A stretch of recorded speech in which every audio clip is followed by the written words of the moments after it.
Ada orang Farisi yang disebut angkatan jahat, Bang. Dia kemudian bertobat. Habis dia bertobat, iblisnya keluar. Setelah iblis itu keluar, Bang, iblis itu mengajak 7 iblis lain untuk masuk ke orang Farisi yang bertobat tadi. Sehingga kelakuannya sebelum dia bertobat dan setelah dia bertobat malah jauh lebih jahat daripada sebelum dia bertobat. Dan itu terjadi kepada angkatan jahat yang adalah seangkatan Yesus. Angkatan jahat diberikan tanda, yaitu bangkit pada hari ketiga. Nah, si jahat yang sudah kerasukan 8 iblis dalam tubuhnya ini, itu kemudian mengaku angkatan jahat dan mengaku orang Farisi.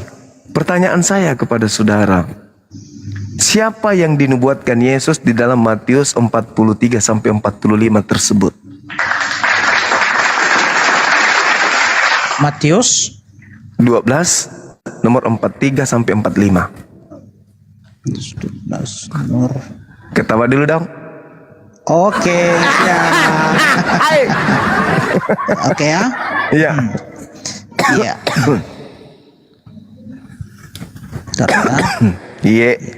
Apabila roh jahat keluar dari manusia, ia pun mengembara ke tempat-tempat yang tandus mencari perhentian, tetapi ia tidak mendapatnya. Lalu ia berkata, aku akan kembali ke rumah yang telah kutinggalkan itu. Maka pergilah ia dan mendapati rumah itu kosong, bersih, tersapu dan rapi teratur. Lalu ia keluar dan mengajak 7 roh lain yang lebih jahat daripadanya, dan mereka masuk dan berdiam di situ. Maka akhirnya keadaan orang itu lebih buruk daripada keadaannya semula. Demikian juga akan berlaku atas angkatan yang jahat ini. Oke ya. Pertanyaan saya, siapa orang Farisi, angkatan jahat sesama Yesus yang pernah bertaubat, tapi setelahnya jauh lebih jahat daripada itu, dan dalam dirinya ada iblis? Tidak ada di sini. Tidak ada disebutkan. Ini adalah ya, ini Bang, ini perumpamaan. Bukan perumpamaan. Ini perumpamaan, Bang. Ya makanya baca orang ya, bertobat, orang bertobat tadi. Ya, kemudian makanya baca semua di sini, Bang. Artinya satu pasal ini ya satu pasal ini pertama-tama ya. Perikop pertama, murid-murid memetik gandum pada hari Sabat. Yang kedua, Yesus menyembuhkan orang pada hari Sabat. Ya. Perikop ketiga, Yesus hamba Tuhan. Ya. Perikop keempat, Yesus dan Beelzebul. Yang kelima, yang kelima, tanda Yunus. Keenam, ya. Keenam ini ya kembalinya roh jahat. Ya, jadi begini ya, Yesus ini yang memberitahukan ya, artinya bagaimana orang ini ya, ini diarahkan kepada orang-orang Farisi ini sebenarnya. Angkatan jahat. Kepada Paulus orang Farisi, Bang. Ya? Paulus orang kepada Farisi. Orang Farisi. Paulus orang Farisi. Kalau Paulus, iya orang Farisi Paulus. Bagus.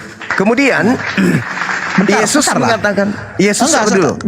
Gantian kita bertanya sekarang, Bang. Udah sedikit lagi. Silakan. Oke. Di dalam Matius 12 itu jelas sekali bahwasanya orang itu bertobat, lalu iblis keluar, lalu iblis tersebut mengajak iblis yang lain masuk ke dalam tubuhnya. Ini oknum kan? Iya. Nah, bukan ke dalam tubuh, ke dalam rumah ini, Bang Zuma. Rumah itu badannya, tubuhnya. Coba baca baik-baik itu, Bang Zuma. Silakan. Ulang lagi baca. Ya. Lalu ia berkata, aku akan kembali ke rumah yang telah kutinggalkan itu. Nah, iblisnya berkata, ayat 44 ya. Iblis ini berkata, lalu ia berkata, aku akan kembali ke rumah yang telah kutinggalkan itu. Maka pergilah ia dan mendapat rumah itu kosong, bersih dan tersapu dan rapi teratur. Lalu ia keluar dan mengajak 7 roh lain yang lebih jahat daripadanya, dan mereka masuk dan berdiam di situ. Ya, di rumah itu mereka berdiam, bukan di dalam manusia, di rumah. Rumah itu maksudnya itu orang yang bertobat makanya akhirnya keadaan orang itu lebih buruk daripada keadaan semula. Artinya orang ini lebih kacau mereka di dalam keluarga itu. Oh, bukan Ya. begitu maksudnya. Oh, Jadi, ini kalau rumah itu bukan hanya kepada satu orang ini, Bang. jasad jasadnya orang itu. seisi rumah itu yang dikatakan di sini adalah yang lebih buruk lagi. Seisi rumah bukan hanya satu orang ini. Kalau kata rumah ini itu seisi rumah. Oke, sekarang orang dalam rumah itu bisa nggak kacau kalau tidak dirasuki setan? Gimana? Kalau nggak dirasuki setan, tidak dipengaruhi setan, bisa nggak kacau? Tidak bisa. Orang itu harus dirasuki sama setan kan? Iya. Nah, coba Anda baca 2 Korintus 12 nomor 7. Jangan dulu lah. Ganti kita bertanya. Masa bertanya terus? Masalahnya di situ Paulus Iya. mengaku bahwa ada iblis di dalam dirinya. Nanti. Saya bertanya dulu. Dari tadi saya Paulus bertanya. mengaku bahwasanya dalam dirinya itu ada iblis. Enggak, saya mau bertanya dulu. Bentar ya, kita gantian. Ya, silakan. Ya, oke ya. Mm-mm. Yeremia 23 ya. Yeremia pasal 23 ayat 15 ini tentang nabi yang diberi yang makan ipu dan minum racun, Bang. Ya. Menurut Bang Zuma, siapa nabi ini? Itu nabi-nabi Yerusalem. Baca Ya, nomor namanya 14-nya. Siapa Enggak namanya? disebutkan. Namanya nubuat. Nah, Salah satunya mungkin apakah ada nabi-nabi di luar dari Israel yang pernah minum racun? ini jangan lari ke sana, jangan keluar karena ini Enggak, Bang. Yerusalem, Nabi Yerusalem. Kenapa lari keluar? Ya, saya bertanya, Bang, apakah menurut Bang Zuma ya artinya baik di dalam kalangan orang Iya. Israel atau di luar Israel? Anda mau memframing itu, Anda mau memframing. Adakah nabi yang minum racun seperti ini, Bang? Enggak. Kalau Nabi Muhammad pernah diracun, tapi yang meracunnya bukan Tuhannya Yahudi, yang meracunnya adalah seorang wanita bernama Zainab. Tetapi Oh iya ya. Tuhan saya, Nabi saya kemudian justru memperlihatkan mukjizatnya. Daging yang sudah dimasak tersebut berbicara kepadanya, jangan kamu makan, karena aku telah dibumbui racun. Sehingga Nabi Muhammad tidak memakan itu daging itu, nggak dimakannya. Iya, terima kasih Bang Zuma jawabannya. Oke, pertanyaan selanjutnya, karena biar seimbang kita Bang Zuma ya. Ada nggak dalilnya di dalam kitab Yeremia itu untuk Nabi di luar Yerusalem? Ada nggak? Di sini nggak ada Bang, nggak ada. Iya, kenapa harus cari di luar? Apa-apa. Karena nggak nyambung itu, Bang. Oke ya. Kalau Oke, Kalau Anda mau melihat Nabi di Yerusalem yang kena racun, itulah yang Anda sembah. Ya, oke. Anda baca Yohanes 19 nomor 29 nomor 30. Ya, oke. Pertanyaan selanjutnya Bang. Terima kasih Abang sudah jujur ya untuk menjawab ya. Yeremia 3 ayat 1 dan 2. Iya. Ya, oke ya. Saya baca ya, Bang ya. Silakan.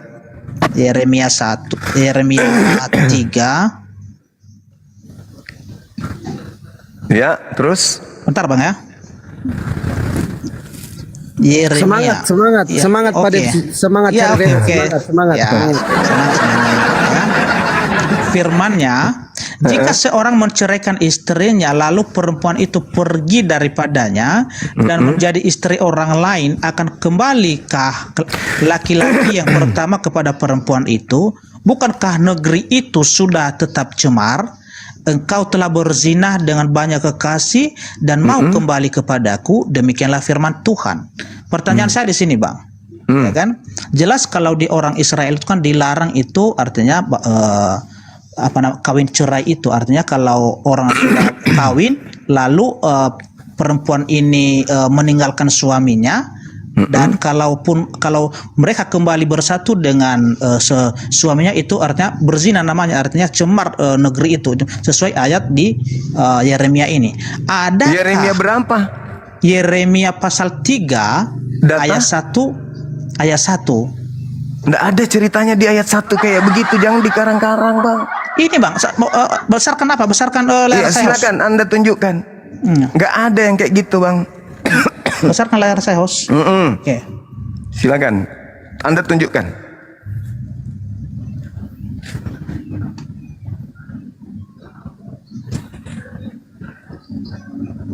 Ini ya. Ya.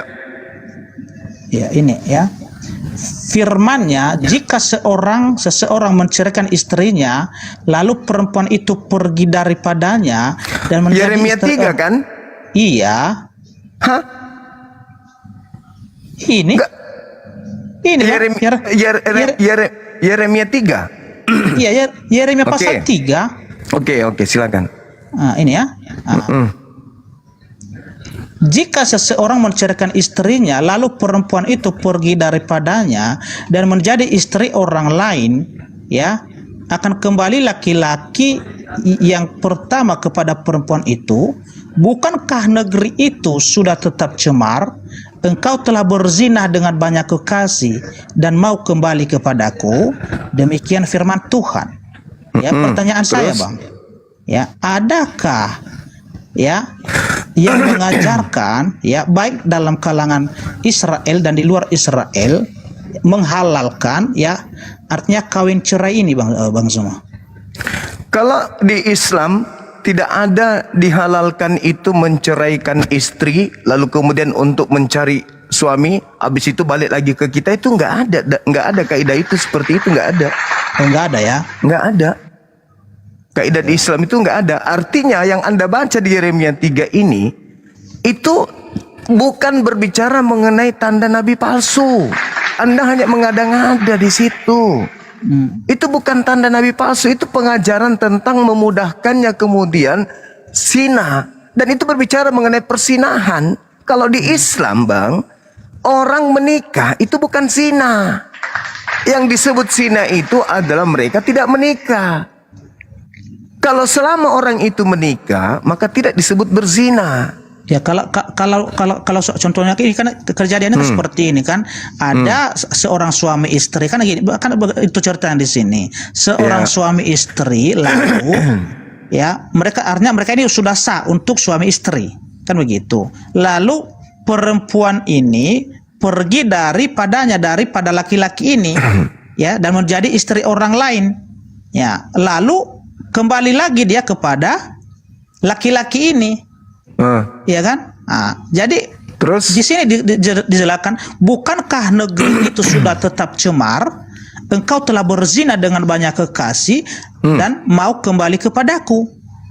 Iya, maksudnya bukan karena dia jadi di sini, jadi di sini karena dia kembali, bukan karena dia kembali, justru dia bertanya, negeri itu sudah tercemar. Kenapa kau ingin kembali kepadaku? Bukan dia gara-gara menikahinya kembali lantas dikatakan tercemar, enggak. Oke, kita baca baik-baik, Bang ya. Iya, silakan Anda baca baik-baik. Silakan. Ya. Tolong ya. Ya. Jika seseorang menceraikan istrinya, lalu perempuan itu pergi daripadanya dan menjadi istri orang lain, ya, akan kembalikah laki-laki yang pertama kepada perempuan itu? Itu tanda tanya. Nah, bukankah negeri itu sudah tetap cemar? Itu, Bang. Iya, orang jadi pengertiannya begini. Kalau seorang perempuan ini kembali kepada laki-lakinya tadi atau istrinya kembali kepada suaminya tadi, itu tidak boleh di sini. Berzina. Ya memang nggak boleh, itu berzina namanya. Oh iya ya. Anda punya istri, Bang. Anda ceraikan, lalu dia kawin sama orang lain, lalu pulang ke Anda, itu nggak boleh, itu berzina namanya. Nggak bisa. Oke, itu haram. Bang Zuma, coba kita kembali ke tema ya, karena ini sudah melebar ini. Karena itu bukan berbicara mengenai nabi palsu, Bang. Anda hanya ingin mencari. Bukan berbicara untuk luar, nabi di luar, karena ada penjelasannya juga dalam Bible. Itu hanya untuk Yerusalem, Pak Pendeta. Ya, itu berbicara mengenai zaman Yosia, Nabi Yosia. Saya tahu itu, saya paham itu, udah pernah saya bahas sampai di akar-akarnya itu, Bang. Ya, kembali lagi, silakan Bang Zuma lagi. Kembali lagi ke topik yang tadi belum terjawab. Ya, itu tadi tanda-tanda nabi palsu itu. Dia menyamar seperti domba, padahal dia adalah serigala. Saya ingin membaca sebuah data kepada saudara. Di dalam kitab saudara, di dalam 1 Korintus 9 nomor 19 nomor 19 20 21. Di situ dikatakan begini. 20-nya begini. Demikianlah kepada orang Yahudi aku menjadi seperti orang Yahudi. Ya. Kemudian supaya aku memenangkan orang Yahudi. Bagi orang yang hidup di bawah hukum Taurat, aku hidup seperti orang yang hidup di bawah hukum Taurat. Meskipun saya tidak hidup di bawah hukum Taurat, supaya aku banyak memenangkan orang yang hidup di bawah hukum Taurat. Bagi orang yang tidak hidup di bawah hukum Taurat, aku menjadi seperti orang yang tidak hidup di bawah hukum Taurat. Sekalipun tidak hidup di bawah hukum Taurat, karena dalam hidupku di bawah hukum Taurat Kristus. Pertanyaan saya kepada saudara, kalau ada orang yang mengaku kepada orang Yahudi ngaku Yahudi, kepada penganut Taurat mengaku Taurat meskipun dia tidak menganut Taurat, kepada orang yang tidak mengaku Taurat dia ikut-ikutan menjadi pengaku tidak ikut Taurat, itu menyamar atau tidak? Menyamar.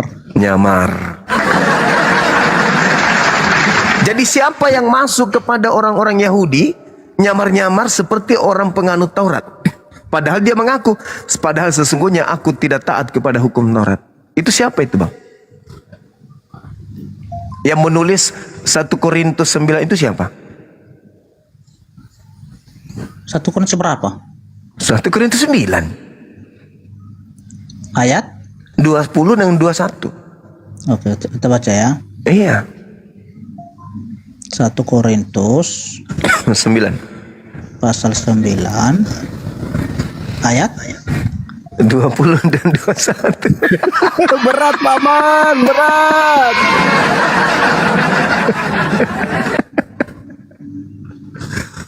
Ya.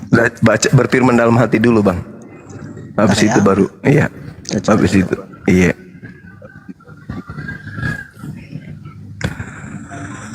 Demikianlah bagi orang Yahudi aku menjadi seperti orang Yahudi supaya aku memenangkan orang-orang Yahudi. Bagi orang-orang yang hidup di bawah hukum Taurat aku menjadi seperti orang yang hidup di bawah hukum Taurat, sekalipun aku sendiri tidak hidup di bawah hukum Taurat, supaya aku dapat memenangkan mereka dan mereka. Saya ulangi, supaya aku dapat memenangkan mereka yang hidup di bawah hukum Taurat. Nomor 21. Apa pertanyaannya situ, Bang? Nomor 21. 21. Bagi orang-orang yang tidak hidup di bawah hukum Taurat, aku menjadi seperti orang yang tidak hidup di bawah hukum Taurat, sekalipun aku tidak hidup di luar hukum Allah, karena aku hidup di bawah hukum Kristus, supaya aku dapat memenangkan mereka yang tidak hidup di bawah hukum Taurat. Ya, bagi orang-orang yang lemah aku menjadi seperti orang yang lemah, supaya aku dapat menyelamatkan mereka yang lemah. Bagi semua orang aku telah menjadi segala-galanya, supaya aku dapat mungkin memenangkan beberapa orang dari antara mereka. Segala sesuatu ini aku lakukan karena Injil, supaya aku mendapat bagian dalamnya. Ya, tidak tahukah kamu bahwa dalam gelanggang pertandingan semua peserta turut berlari, tetapi bahwa hanya satu orang saja yang mendapat hadiah? Karena itu larilah begitu rupa sehingga kamu memperolehnya. Tiap-tiap orang yang turut mengambil bagian dalam pertandingan menguasai dirinya dalam segala hal. Mereka berbuat demikian untuk memperoleh suatu mahkota yang fana, tetapi kita untuk memperoleh suatu mahkota yang abadi. Pertanyaan saya, tipikal seperti ini, nyamar-nyamar seperti itu ketika dia menyamar seperti orang Yahudi dan menyamar sebagai orang yang taat kepada hukum Taurat, padahal dia tidak taat kepada hukum Taurat. Menurut saudara, itu apa namanya? Serigala nyamar domba atau bukan? Begini, Bang, saya jelaskan ya. Silakan. Iya, seru ini. Iya. Kenapa Rasul Paulus melakukan nyamar hal seperti ini? domba? Ya, sudah jelas tadi tujuannya agar dia memenangkan jiwa-jiwa orang itu, untuk memperoleh keselamatan, mahkota. Jadi dia nyamar seperti domba, kan? Ya, itu tujuannya. Jadi begini, Bang. Tahu. Saya jelaskan ya. Contoh, ya kan? Contoh, ya kan, setiap suku, setiap daerah itu kan beda-beda budayanya beda-beda, hukum adat, ya kan? Jadi kalau Rasul Paulus ya tidak menyesuaikan diri di sana, ya, dengan budaya, dengan hukum-hukum daerah tersebut atau suku tersebut, tentu orang itu menolak dia. Jadi supaya orang ini menerima dia, tentu dia harus menyesuaikan diri dulu di sana. Itulah pengertian dari ayat ini, agar Jadi dia dia memenangkan nanti orang-orang itu. Iya, jadi dia nyamar seperti domba kan? Iya. Nubuat Yesus apa tadi? Oh, jangan disamakan di situ, Bang. Iya. Oke, gantian kita bertanya ya. Oke ya. Iya. Gantian kita bertanya ya. Aduh, parah ini. Bentar Bang Zuma, gantian kita bertanya ya. Parah. Oke. Gantian bertanya lah. Silakan. Ya, saya bacakan ya, izin ya, satu dalil ini tadi. Padalah. Lanjut. Iya. Silakan Bang pertanyaannya. Yang paling saya baca di sini ya. Iya, silakan. Ini di 2 Petrus pasal 2 ayat 1 sampai dengan 4. Iya, silakan. Ya, sebagaimana nabi-nabi palsu dahulu tampil di tengah-tengah umat Allah, demikian pula di antara kamu akan ada guru-guru palsu. Mereka akan memasukkan pengajar-pengajar sesat yang membinasakan, bahkan mereka akan menyangkal penguasa yang telah menebus mereka, dan dengan jalan demikian segera mendatangkan kebinasaan atas diri mereka. Pertanyaan saya di sini, Bang. Ya kan? Adakah Iya.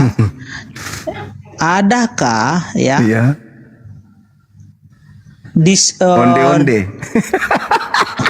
Jangan gitulah. Janganlah ya. Ini ya. Adakah nabi yang menolak kematian, kebangkitan Yesus itu? Di sini. Ada enggak, Bang? Saudara, izinkan saya tertawa sejenak. Iya. Allahu Akbar. Inilah bahayanya kalau minim ilmu. Silakan Bang Zuma, silakan jawab. Iya, baik. Karena ini judulnya nabi dan guru-guru palsu. Iya, baik. Iya. Ada beberapa item yang Anda harus pahami dari 2 Petrus 2 ini. Karena ini juga pernah saya ajarkan beberapa calon mu'alaf dan alhamdulillah berhasil. Yang pertama di 2 Petrus 2 ini, Abang, itu bercerita tentang orang-orang yang disurati oleh Petrus. Demikian juga di antara kamu akan ada guru-guru palsu. Kamu di situ siapa? Jauh aja Bang Zuma. Kamu di situ siapa? Ya, siapa nabi palsu di sini? Siapa nabi palsu ini? Kita harus tentukan dulu kamu itu siapa? Siapa nabi palsu yang menyangkal Yesus itu sebagai penguasa dan juga sebagai penebus? Bukan begitu. Ini saya bacakan ya. Nanti bahkan mereka akan menyangkal penguasa yang telah menebus mereka. Iya. Ya? Oke, sudah. Bahkan mereka menyangkal penguasa yang telah menebus mereka. Oke, udah ya. Nah, kata kamu di situ siapa, Bang? Itu dulu. Demikian juga di tengah-tengah kamu akan ada guru-guru palsu. Kamu di situ siapa? Ya, orang Kristen. Berarti di tengah-tengah orang Kristen ada guru-guru palsu. Ya, masuklah guru-guru palsu ini, nabi palsu ini masuk untuk menyangkal penguasa yang menebus itu.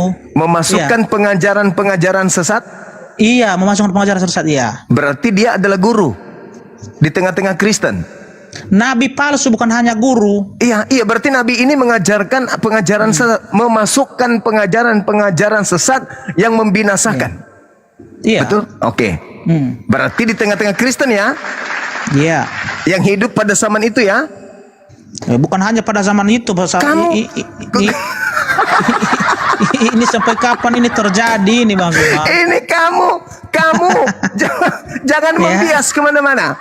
Oke, sekarang saya jawab. Ini kan judul perikopnya udah jelas nabi-nabi dan guru-guru yang palsu. Iya betul. 2 Petrus dia mengunci dirinya sendiri. Sekarang Tinggal begini. jawab aja Bang Zuma, jawab aja. Siapakah Saya sudah kira-kira? menjawab, saya akan menjawab. Siapakah nabi?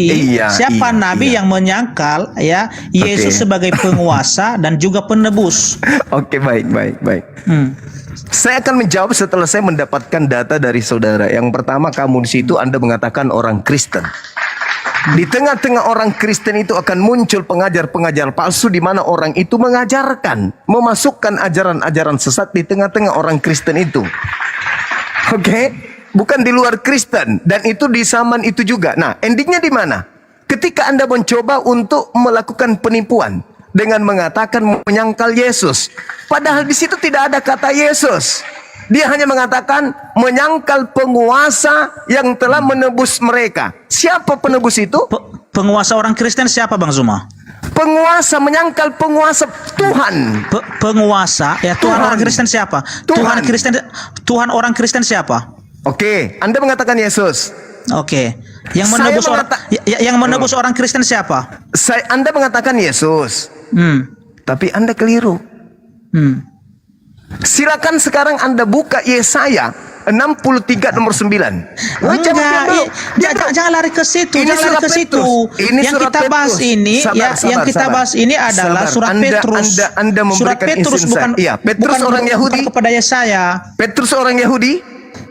Ya Yahudi. Oke, berarti harus merujuk kepada kitabnya Petrus. Sekarang kalau Anda membaca Yesaya 63 nomor 9, bukan duta, bukan utusan. Yesus duta enggak? Gimana? Yesus utusan enggak? Ya dia utusan. Bukan utusan, tetapi aku sendirilah yang menyelamatkan mereka. Aku sendirilah yang menebus mereka. Aku, bukan Yesus. Jadi saudara, ketika Anda membaca Kisah Para Rasul 2 nomor 22, Israel harus dengar. Host, gedein sedikit lah layar ini biar agak besar kita semua. Dengar.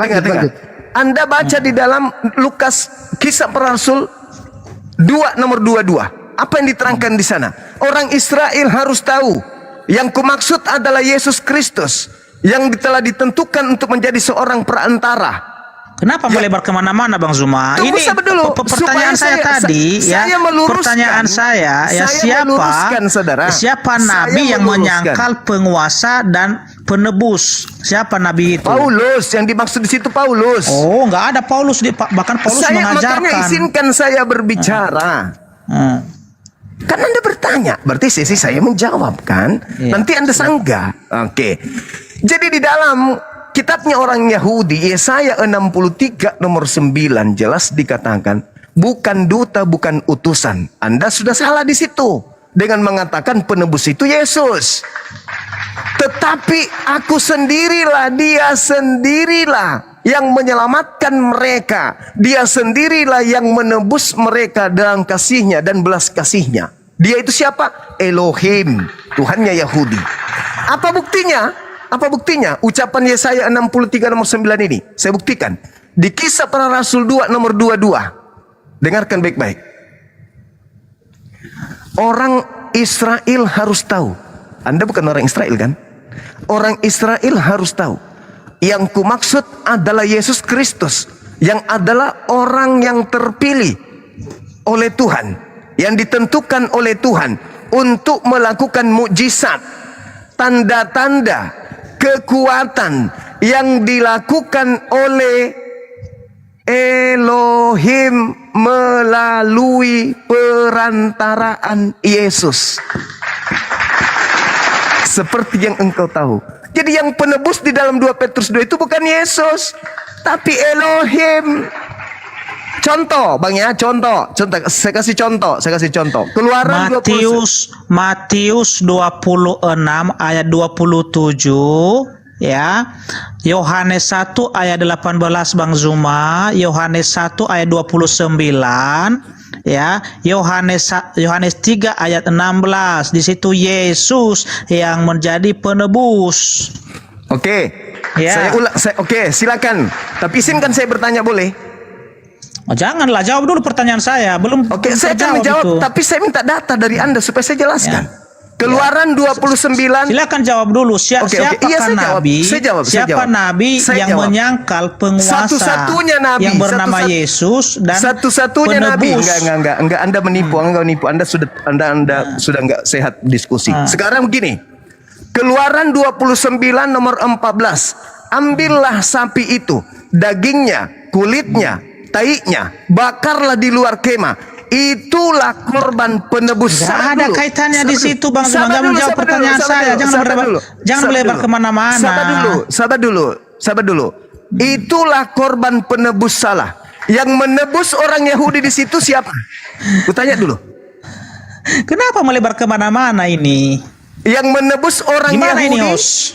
Ya Saudara, biar diselesaikan dulu. jangan tegang Pak dulu, Depi. jangan tegang dulu, jangan tegang Nanti dulu, jangan ditanggapi, takut. ditanggapi Pak Depi. Keluaran 29 nomor 14. Ambillah tai sapi itu, bakarlah, itulah korban penebus dosamu. Pertanyaan saya, di dalam Keluaran 29 nomor 14 itu siapa penebus dosa di situ? Elohim, Yang- biar cepat. Elohim. Yang Sabar. kita bahas di sini, Bang Zuma, surat Petrus, bukan, Iya, saya tahu. bukan perjanjian lama. Saya ingin meluruskan perjanjian mindset, lama. cara berpikir Anda dengan mengatakan Yesus sebagai penebus. Ya saya buktikan nanti ayatnya, saya buktikan Yesus sebagai penebus. Saya juga buktikan bahwa Yesus bukan penebus. Keluaran 29 nomor 14. Ambillah tai sapi itu, bakarlah, itulah korban penebus dosa. Kok lari kemana-mana ini? Ya sudah, kalau gitu kita berhenti diskusinya. Iya. Berarti nggak bisa menjawab kan? Bukan tidak bisa menjawab, bukan tidak bisa menjawab, kawan. Saya bertanya sama saudara. Iya, Keluaran 29 nomor 14, tai sapi di situ penebus dosa. Pertanyaan saya, apakah tai sapi yang menebus dosa? Enggak. Enggak ada itu. Di situ dikatakan ambillah sapi itu, lembu Yang saya itu. tanyakan ini iman kami orang Kristen, bukan orang Yahudi, Bang Zuma. Sabar. Ini kan yang kita bahas 2 Petrus ini, 2 Petrus Saya pasal 2, ingin bukan mengatakan kepada perjanjian saudara, lama. kalau Anda mengambil Yesus sebagai penebus, maka saya juga mengatakan Yesus dan tai sapi satu level. Kenapa takut menjawab ini? Kenapa takut? Saya sudah menjawab loh. Anda ingin belum menipu menjawab saya. itu. Anda ingin menipu saya dengan mengatakan penebus itu Yesus. Oke, saya bacakan ya. Dan Saya bacakan ya. sabar dulu. oke. Saya ingin tahu Silakan. dari Anda dulu. Di dalam Keluaran 29 nomor 14, di situ dikatakan ambillah tai sapi itu, bakarlah, itulah korban penebus dosa. Ya sudah, Anda turun kalau gitu. Anda turun. Karena udah keluar dari tema. Anda menipu, Anda penipu. Anda turun. Sip, babami. Setan Anda itu. Penipu Anda itu. Karena saya sudah permalukan. Kalau Anda mengatakan 2 Petrus 2 di situ Yesus sebagai penebus, berarti Anda juga harus mengakui tai sapi juga adalah penebus. Karena dalilnya jelas di dalam Keluaran 29 nomor 14. Ambillah sapi itu, bakarlah taiknya, bakarlah kulitnya, bakarlah dagingnya di luar kemah. Itulah korban penebus dosa. Pertanyaan saya kepada si tolol tadi itu, si bodoh, apakah sapi di sana, tai sapi di sana penebus dosa? Bukan katanya. Loh, jelas-jelas dikatakan itulah korban penebus dosa. Siapa yang menebus dosa di situ? Tai sapi kah? Bukan tai sapi. Bukan tai sapi yang menebus dosa. Demikian juga Yesus bukan penebus dosa. Sesuai dengan Kisah para Rasul 2 nomor 22, Tuhan yang melakukan itu semua melalui perantaraan Yesus. Seibarat Tuhan melakukan penebusan itu semua melalui tai sapi. Goblok, tuyul. Kukira kamu itu bisa diajak sebagai teman diskusi yang jujur. Ternyata kamu sama aja dengan pengikut-pengikut setan yang lain. Kupikir Hati-hati, kamu Bang itu Umar. orang yang jujur. Saya pikir kamu itu orang yang meskipun sehat, tetapi ternyata kamu sama aja sama orang gila yang lain. Kalau Yesus itu sebagai penebus, berarti kau juga harus jujur mengakui tai sapi juga itu penebus. Jangan tai sapi kau tolak, Yesus kau bilang penebus. Sementara Yesaya 63 nomor 9, bukan duta, bukan utusan. Yesus utusan? Yesus utusan. Berarti bukan dia, koplak. Bukan utusan, Yesus utusan. Yesus itu utusan. Berarti bukan dia. Aku sendiri. Bukan dia sang utusan, tapi aku sendirilah yang menebus. Buktinya, Yesus, aku tidak bisa berkata-kata dari diriku sendiri. Jangan kau nipu di sini. Jangan kau nipu. Saya nggak suka. Kupikir kamu itu orang baik. Ternyata dalam senyummu itu, ya, menyiratkan sama yang diterangkan dalam 1 Korintus 9 tadi. Kepada orang ini aku nyamar ini, kepada orang ini aku nyamar ini. Gitu kawan ya. Saya tidak suka kepada pembohong, penipu. Saya paling anti. Diskusi. Tapi cobalah Anda jujur mengaku itu. Oke? Iya kan Bang Zuma enggak disebutkan kan tadi nama Yesus di situ penguasa dan penebus? Enggak disebutkan. Enggak. Apa buktinya? Bahwa yang disebut di 2 Petrus 1, 2, dan 4 itu adalah Paulus. Apa buktinya? Dia menyangkal Yesus. 1, dan juga menyangkal Tuhannya Yesus. Ketika Tuhannya Yesus mengatakan,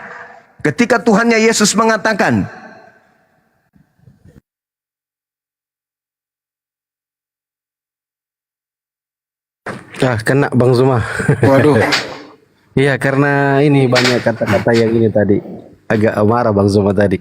Memang Yang nyata jelas ya. Silakan Bang. dari awal itu juga saya sudah skakmat dia. Dari awal saya udah skakmat dia itu tadi. Ternyata dia masih ingat gua gitu loh. Iya jadi Jelas nyata ya. adalah nabi palsu itu, lihat buahnya. Nabi palsu itu menurut Matius 7:15 ke bawah itu adanya di Bible, bukan di tempat lain. Ya, jadi nabi palsu itu ada di Bible. Pasti Banyuma setuju. Apa ciri-ciri nabi palsu itu? Ya lihat buahnya, lihat pengajarannya, apa yang diajarkan gitu ya, Banyuma ya. Betul. Itu maksudnya. Betul, benar. Tapi si penipu tadi ini mencoba untuk mencari satu sama. Dia mau mengarahkan kemudian kepada Nabi Muhammad, tapi nggak bisa, nggak ada jalannya. Si tulul ini nggak ada jalan, si idiot yang tadi itu. Saya cuman karena kurangnya oten sampai saya melayani si idiot. Saya tahu kok dia idiot. Idiot, setiap ada saya katakan data, dia baru baca di Bible-nya. Memang idiot. Tapi pintar menipu, ahli dalam nipu.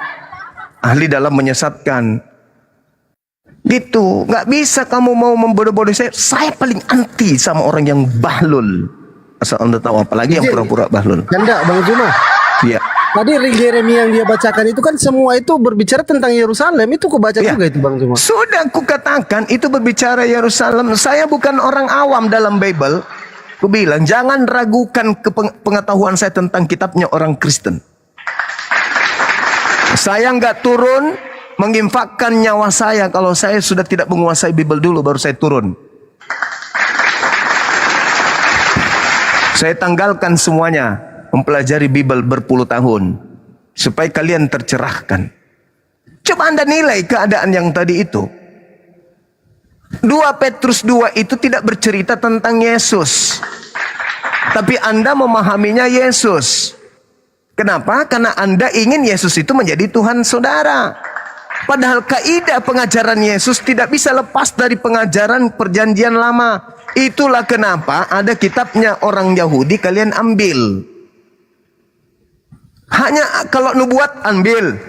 Kalau giliran penebus tidak mau ambil. Tidak ada hubungannya dengan kitab Yesaya. Kalau Yeremia ngambil gitu. Yesaya untuk Yesus mati disalib ambil. Tapi kalau giliran penebus tidak mau. Padahal dalilnya dikatakan Yesaya 63. Di dalam segala kesesakannya bukan seorang utusan. Berarti bukan Yesus. Tetapi dia sendirilah yang menyelamatkan mereka. Dia sendirilah yang menebus mereka dengan kasih-Nya. Dia siapa? Yesus. Nenekmu kiper. Yesus utusan, bukan seorang utusan. Bukan Yesus dong. Tetapi kok dia korban? Oh, Yesus bukan korban. Tapi Yesus menebus. Yesus tidak pernah menebus. Tadi malam sudah dibahas itu, Bahlul.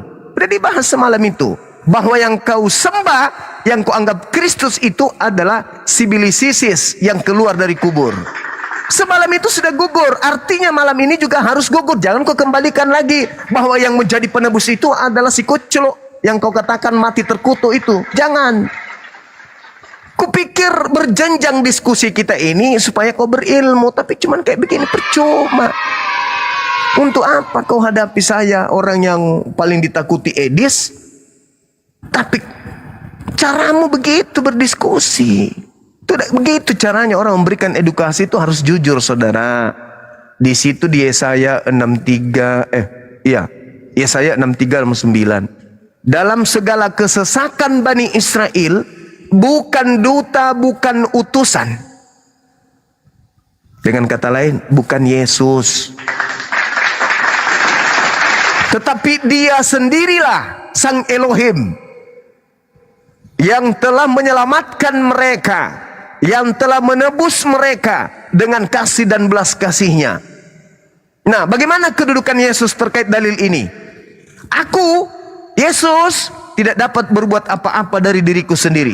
Memang yang bisa berbuat itu cuma Dia, Sang Penebus. Dialah yang menebus. Apa pembuktiannya? Saya ambil Keluaran 29 nomor 14. Firman Tuhan datang kepadanya, ambillah sapi itu, lembu itu, dagingnya, kulitnya, eeknya bakar di luar kemah. Itulah korban penebus dosamu. Pertanyaannya, apakah sapi yang nebus dosa? Tadi dia menjawab, si idiot itu, Tidak, bukan. katanya. Loh, disebut sebagai korban penebus dosa. Kenapa bukan dia? Berarti benar Yesaya 63 nomor 9. Bukan duta, bukan sapi, bukan utusan, bukan Yesus. Tapi aku sendirilah. Itu satu. Yang kedua, Yesus tidak pernah menjadi tumbal. Yesus tidak pernah menjadi korban. Apa buktinya? Tadi sore saya sudah membuktikan itu. Lukas 2 nomor 11. Hari ini telah lahir bagimu Kristus Tuhan. Jadi tidak ada koma di situ ya, jangan mau ditipu. Kristus koma Tuhan, gak ada koma dalam bahasa Yunani. Kristus itu manusia yang diurapi Tuhan. Jadi terjemahannya sebenarnya, pada hari ini telah lahir bagimu juru selamat, orang yang diurapi Tuhan di kota Daud. Kalau mau disingkat, pada hari ini telah lahir bagimu juru selamat Kristus Tuhan. Kristusnya Tuhan maksudnya. Kristusnya Tuhan di kota Daud. Hari itu juga dia lahir, hari itu juga dia Kristus. Bukti bahwa yang mereka sembah itu bukan anak Maria. Di mana? Di mana? Ada yang tahu? Kisah 2:36. Kisah 2:36 dan Roma 14:9. Subhanallah, menghandi guru saya yang pintar. Untuk itulah Yesus yang kau salibkan itu mati, agar ia dibangkitkan oleh Tuhan, agar dia menjadi Kristus. Bagaimana bunyinya Kisah Para Rasul 2, Bang Handi, nomor 36?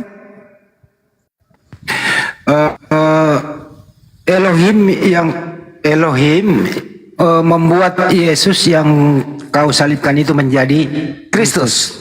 ya. Jadi yang mereka salib ini baru jadi Kristus. Kenapa? Karena marah, murka sudah Tuhan. Wa qaulihim, karena ucapan mereka, maka dia dihukum mereka. Karena mengatakan yang mereka salib itu adalah Nabi Isa, maka dihukum ucapan itu. Dihukum mereka ini. Maka apa? Benarlah yang diterangkan oleh Al-Quranul Karim kemudian di dalam surah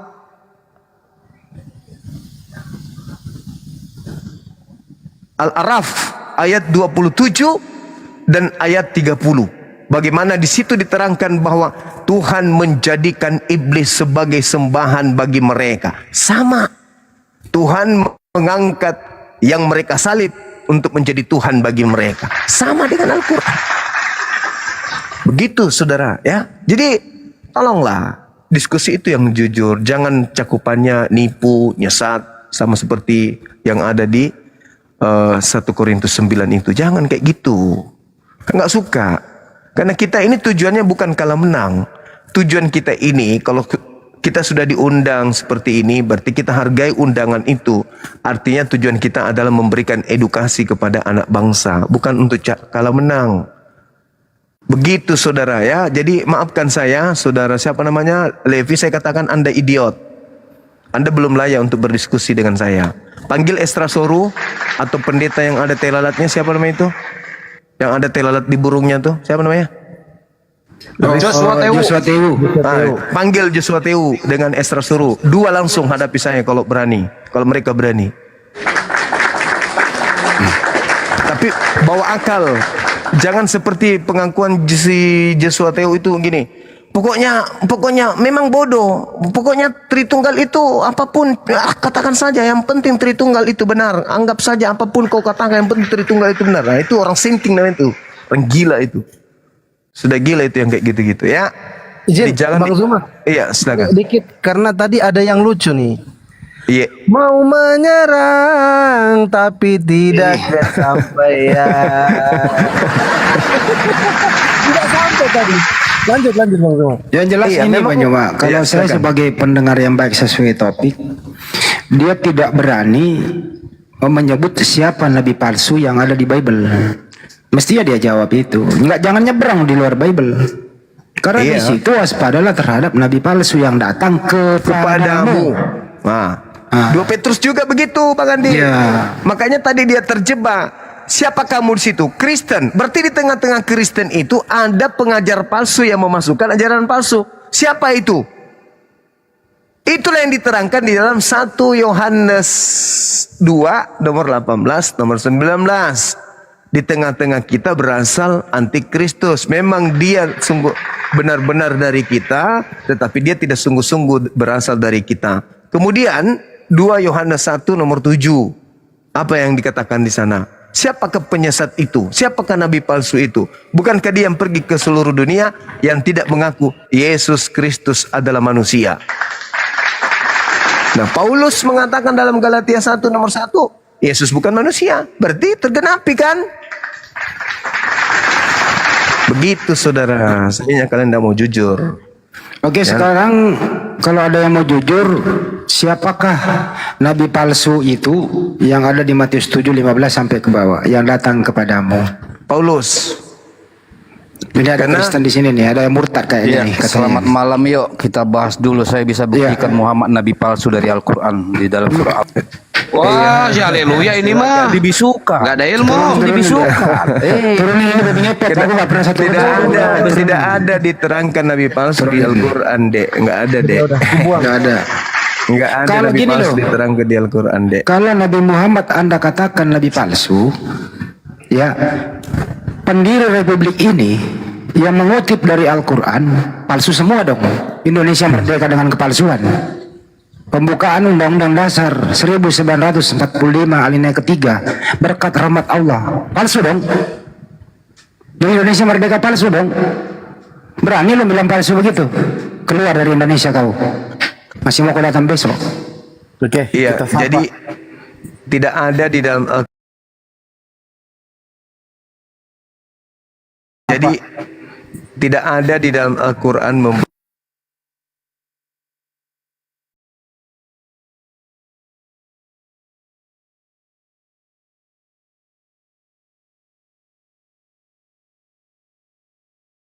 di dalam Al-Quran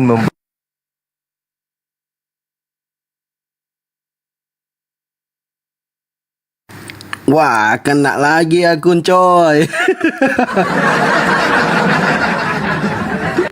Kena. Teman-teman, kita pindah di Apis Ultra ya. Ini akses multigastnya kena. Kita coba pindah di Apologet Islam Indonesia Sulawesi Tenggara. Apis Ultra, teman-teman. Kalau ini